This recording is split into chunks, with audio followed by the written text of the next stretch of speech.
Okay, so the cone, it says, is a base radius of x plus 5. So I'll write that there. Base radius. Vertical height of 27. So I'll write that there. 27 centimeters.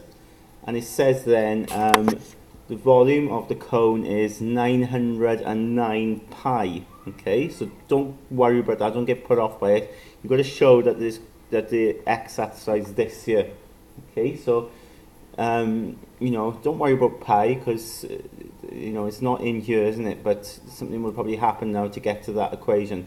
So because they told us the volume, we've got to use the volume formula for a cone, right? So volume of cone is 1/3 pi r squared h, which they give you, don't they, on page 2.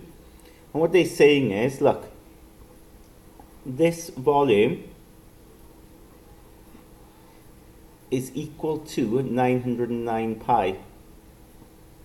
Okay, so the formula for a cone we can write down, and they're telling us, look, the volume is actually equal to 909 pi. Now straight away we can get rid of the pi's. Okay, we can cancel the pi's. Because there's pi in each term, we can actually divide through by pi. Okay, and what I mean by that is just divide both sides by pi. And if I divide this by pi, divide this by pi, well, pi divided by pi is just 1, isn't it? So they cancel out. Pi divided by pi is 1. They cancel. So I end up having 1/3 r squared h equals 909. The pi's have cancelled. And we're allowed to do that because we divided through the whole equation by pi.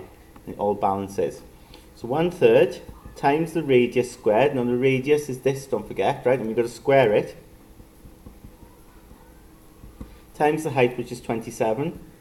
And that equals to 909. Okay. Now what I would do next is 1/3 times 27. I sort of, don't worry about this for a minute. 1/3 times 27. 1/3 times 27 is 9. So 9 times x plus 5 all squared equals 909. Okay. And then this x plus 5 all squared, you just got to appreciate that this is double bracket. Yeah? And we're going to do FOIL in it. But also what I want you to appreciate, because you times it by 9 on the outside, why don't you take that 9 over and divide on the other side? So 909 divide by 9. Okay, you could do that, can't you? A little bit of maths there. Times it by 9, take it over and divide. Then, running out of room, but I can do it up here. We'll do FOIL on this. You get x squared plus 5x plus 5x plus 25. And of course 909 divided by 9 is 101. And that becomes x squared plus 10x plus 25 is 101. Take the 101 over, and it becomes a minus 101, and then you get what they want here. Okay?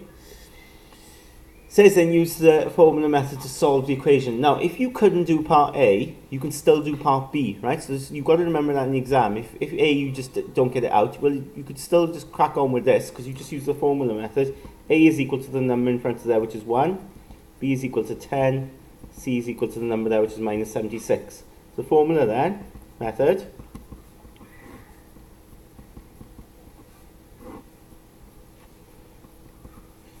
minus 10 plus or minus square root b squared is 10 squared. Take away 4 times 1 times c, which is minus 76. All over 2a, which is 2 times 1. So simplify that, then it's minus 10 plus or minus. In that root, let's work it out. So 10 squared, take away 4 times 1 times minus 76. 404. All over 2. So it's either going to be the plus or the minus option. Now I don't think it's going to be the minus option, because if you consider the minus option, then it's going to end up having a negative radius, and we can't have that. But it doesn't matter, okay, because I think we're going to deal with that in part C if you read part C. Okay, part 1 it just says solve this equation, doesn't it? So we still write down both answers. Minus 10 plus that. So do that on my calculator. And I get out 5.05 of the negative option.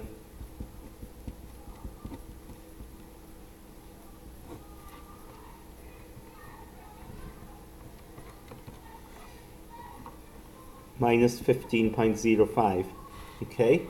Now it says hence write down the radius of the cone giving your answer to an appropriate degree of accuracy. Now we have to choose the positive, yeah? Can't choose the negative, because when I add 5 to it, if I add 5 to this, I'm going to end up with minus 10. You can't have minus 10 for a radius. So the radius will equal x plus 5, which equals to 5.05 plus 5, which is equal to 10.05. Now it says degree of accuracy, and because they've given the height to like nearest hole, I'm going to say 10 centimeters nearest hole, right? That would be an appropriate degree of accuracy in this case, because they are working to the nearest hole.